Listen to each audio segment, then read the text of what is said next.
नमस्कार मित्रांनो, स्वागत आहे तुमचं आपल्या चॅनलमध्ये. मैदान जे आहे ते 10 तारखेला ओपनचं होतं आहे. 61 फटा देशमुख पट्टा म्हणजेच हिंद केसरीचं माळशिरसचं मैदान. आणि या मैदानामध्ये महाराष्ट्रातील सगळे टॉपचे नंदी जे आहेत त्या ठिकाणी पाळताना दिसणार आहेत. अगदी महाराष्ट्राचे लाडके 2 नंदी ज्या बैलांनी अखंड महाराष्ट्र गाजवला आहे आणि गाजवत आहेत सुद्धा. आणि एक महाराष्ट्राच्या गळ्यातील ताईत आहेत ते. आणि बघूया, बकासूर आणि मथुरबद्दल बोलतो आहे मी. चर्चा दोघांची सगळीकडे चालू आहे. पैरे मी सांगणार नाही अजिबात, परंतु काय वाटते हे दोघेजण कशी कामगिरी करतील. एक जण बिंजोडचा बादशाह, 3 फेऱ्याचा बादशाह, आणि एक जण 12 वेळा हिंद केसरी असा हा बकासूर. असा सगळ्यांना उत्सुकताच लागले की आता महाराष्ट्रातील एक मोठ्या मैदानापैकी एक हिंद केसरीचं मैदान हे 10 तारखेला होतं आहे. या मैदानामध्ये सगळेजण, सगळे महाराष्ट्रातील म्हणजे आपल्या पश्चिम महाराष्ट्रातील सगळे नंदी पाळताना दिसतील. ज्यांनी गाड्या नोंद केल्यात त्यांनी ते नंदी पाळताना दिसतील. आणि काय वाटते या मैदानामध्ये बकासूर फायनलमध्ये कशा पद्धतीने कामगिरी करू शकतो. कारण की तरी कमसे कम 1 वर्ष झालं असेल की बकासूर फायनलमध्ये काही राहत नाही आहे. म्हणजेच आता मला माझ्या अंदाजाने, कारण की तुम्ही बघितलं जसं चिक्या आणि बकासूरने माळशिरसचं हिंद केसरीचं जे मैदान आहे ते मैदान पटकावल्यापासून बकासूर कासेगावचं मैदान असेल, कोरेगावचं मैदान असेल, आत्ता एक मैदान झालं मागं हिंद केसरीचं, त्या मैदानामध्ये सुद्धा बकासूर फायनलमध्ये, आत्ता पेडगावचं मैदान झालं, पुशेगावचं मैदान झालं, त्या मैदानामध्ये फायनलमध्ये काही राहिलेलं नव्हता. परंतु आता एक त्याची आवडती फाटी आहे ही माळशिरसची. आणि या फाटीवरती काय कमाल करेल बकासूर याच्याकडे लक्ष लागले. पैरा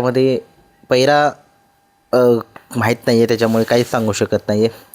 आणि काय वाटते बकासूर एक फिनिशर म्हणून सगळ्यांना माहीत आहे की बैलगाडा शर्यत एक फिनिशर आहे की तो फायनलला राहतो म्हणजे राहतोच. परंतु त्याचा जो गेलेला फॉर्म आहे त्याने पब्लिकने पळून 1 नंबरचं जे मान जो आहे तो पटकवला. आणि तो बी आदत वासराला नवीन घेऊन ते वासरू चर्चेमध्ये आणलं. परंतु ते वासरूसुद्धा काय साधंसुद्धा नव्हतं. हिंद केसरी पेडगावच्या मैदानामध्ये फायनलमध्ये राहिलेलं वासरू होतं आणि त्याला घेऊन पब्लिकनं पळणं सोपी गोष्ट नव्हती. आणि बघूया कशा पद्धतीनं बकासूर जो आहे तो माळशिरसचं 61 फटा देशमुख पट्टा या मैदानामध्ये कामगिरी करतो. याच्याकडे सगळ्या महाराष्ट्राचं लक्ष लागलं आहे आणि खूप साऱ्या शुभेच्छा देतो आहे. चांगले फिनिशर त्याने फिनिश व्यवस्थितपणे करावं. म्हणजे फायनल फिनिशर म्हणजे आपण क्रिकेटमध्ये कसं MS धोनीला ज्यावेळेस तो बॅटिंगला येतो आणि जिंकून जातो मॅच, तसाच सामना कमसे कम फायनलमध्ये तो राहावा अशी सगळ्यांची इच्छा आहे.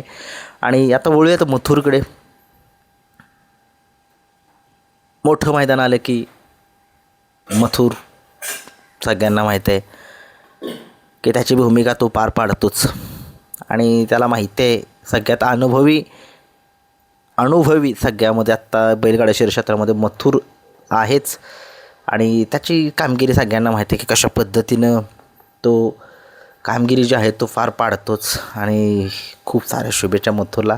त्याचा पळ बघण्यासाठी किती फॅन्स येतात, ग्राउंड लेवलला किती पब्लिक आहे त्याचं. आणि त्याच्याकडे सगळ्यांच्या नजरा लागलेत. त्याचा पायरासुद्धा एक कानाव ऐकायला मिळतो, परंतु तो नाही आहे, वेगळाच पैरा आहे. तो वेगळा पैरा कोण असेल याची चर्चा 8 तारखेला सगळे पैरे घेऊन येणार आहे मी. 8 तारखेला तयार राहा. सगळे खरे पैरे, जेवढे सगळे खरे पैरे देणार. तुम्हाला माहिती आहे पेडगावचे खरे पैरे जे आहेत ते मी दिलेले होतेच. 1 मिनटं चहा प्यायला या.